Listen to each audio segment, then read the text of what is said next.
You know, for literally thousands of years, there's been this one monument, Stonehenge, that's just silently dared us to figure it out. And for just as long, we've been asking one simple but massive question. Seriously, how? How on earth did people 4,000 years ago manage to move stones weighing up to 50 tons over 180 miles? It sounds completely impossible, right? So let's really dig into how they might have pulled off what has to be one of the greatest engineering feats in all of history. Okay, first, let's just try to wrap our heads around that number, 50 tons. To put that in perspective, that's like trying to lift a modern double-decker bus. And remember, we're not talking about just one of these stones. We're talking about a whole bunch of them. And if the weight wasn't crazy enough, now think about the distance. 180 miles. They moved these bus-sized rocks over 180 miles to get them to where they stand today. I mean, the logistics alone are just staggering. And here's where it gets really challenging.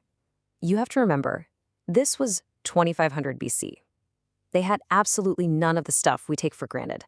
No iron tools, no modern engineering, definitely no calculators.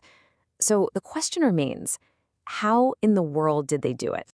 All right, so to get to the real answer, we first have to look at all the popular theories that got thrown out.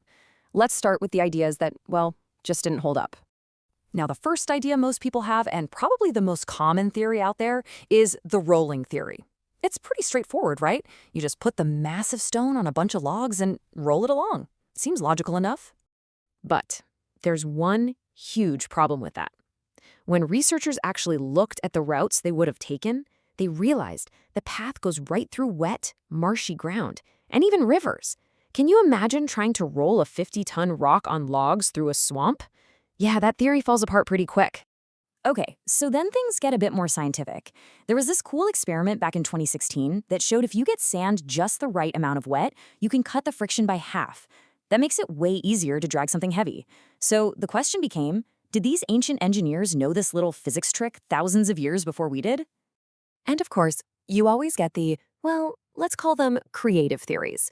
One of the wildest has to be acoustic levitation. The idea here is that they used sound waves, specific frequencies, to literally make the stones lighter or even lift them. Pretty out there, right?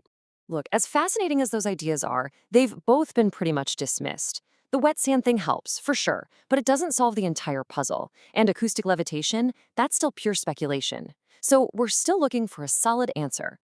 So after tossing out all the things that didn't work, archaeologists started putting together the pieces of what did. And the real method? It's not some kind of lost ancient magic. It's actually something way, way more impressive. What most archaeologists agree on now is that it was a combination of pretty simple but really effective tech. We're talking wooden ramps, clever rope and pulley systems, and, this is the most important part, an incredible amount of human cooperation and just pure, simple ingenuity. So here's how the process probably went down.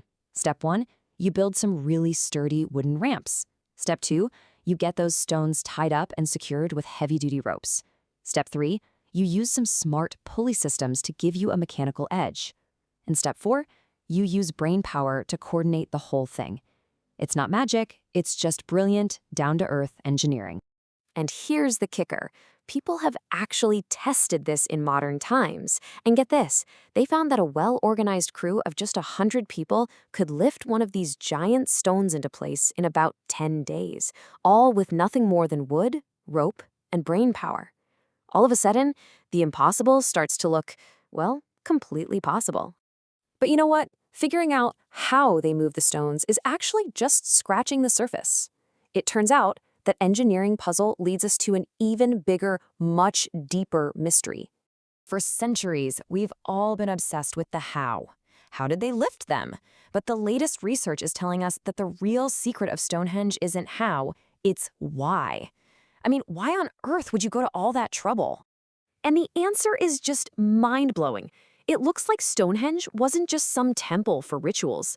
It was a highly advanced astronomical tool, a massive stone observatory for watching the stars and the sun. And this thing was built with incredible precision. The whole layout is perfectly aligned with the sun on the most important days of the year, the summer solstice, which is the longest day, and the winter solstice, the shortest day. That is definitely not a coincidence. And once you realize that, it completely changes how you see Stonehenge. It makes you understand that we've really only been looking at half the secret this whole time. Think about it. Nothing was random. Every single stone, its angle, its direction, where it was placed was all deliberately calculated to do something specific, something astronomical. This wasn't just building. This was precision science. So you see, figuring out how they lifted the stones, that's only half the secret. The other half, the really profound part, is hidden right there in plain sight. It's in their positions. What we're looking at is a science so advanced that even today, we're still trying to fully understand it. And that just leaves you with one final, kind of awe-inspiring question, doesn't it? If they knew this, what else did they know?